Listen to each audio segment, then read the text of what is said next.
विरोधकांची परिस्थिती गिरे तो भी टांग ऊपर अशी आहे.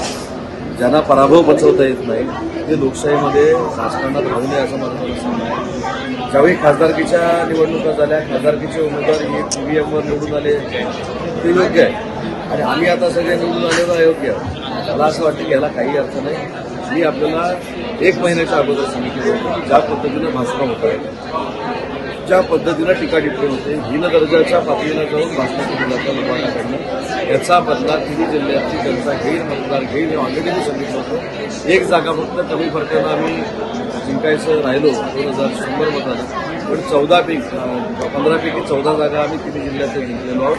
त्याच्यामध्ये मी आहे, माझे मोठे बंधू आहेत, निलेश राणे आहे, नितेश राणे आहेत, दीपक केसरकर आहे, आमचे शेखर निकम आहे, तिकडे योगेश कदम आहे आणि 7ही आमदार रायगडचे आहेत.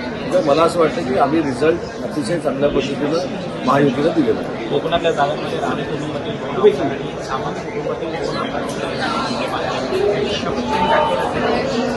राणे सामंतांमध्ये कुठेही वाद नव्हता. तात्विक कदाचित आम्ही एकामेकाच्या विरोधात बोललो असू, परंतु आम्ही दोन्ही कुटुंबातले लोक परिपक्व आहोत आणि दोन्ही महायुतीमध्ये काम करतो. त्याच्यामुळे 4ही भाऊ आम्ही एकत्र काम करतो. मुख्यमंत्री एकनाथ शिंदे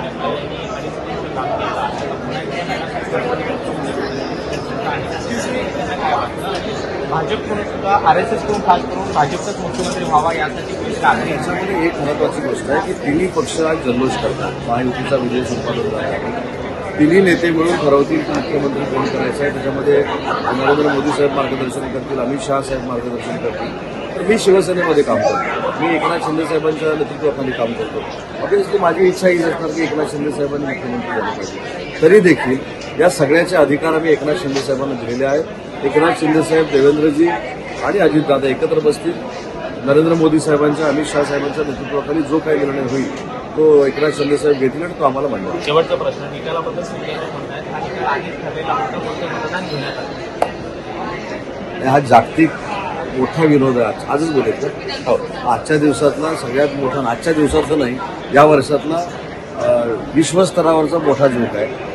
तुमची खासदारकीची निवडणूक झाली, तुमचे खासदार निवडून आले तर तुम्ही म्हणता ईव्हीएम चांगलं होतं. वरळीतनं जागा जिंकली तर ते म्हणले ते ॲडजस्ट केलेलं, बरोबर आहे.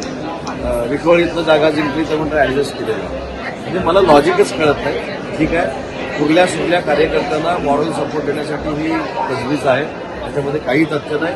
महाराष्ट्रातल्या जनतेनं, तुमच्या लाडक्या भगिनींनी, भावांनी, बळीराजानं आम्हाला सहकार्य केलंय, आम्हाला सपोर्ट केलंय, त्याच्यामुळे आम्ही इथपर्यंत पोहोचलो.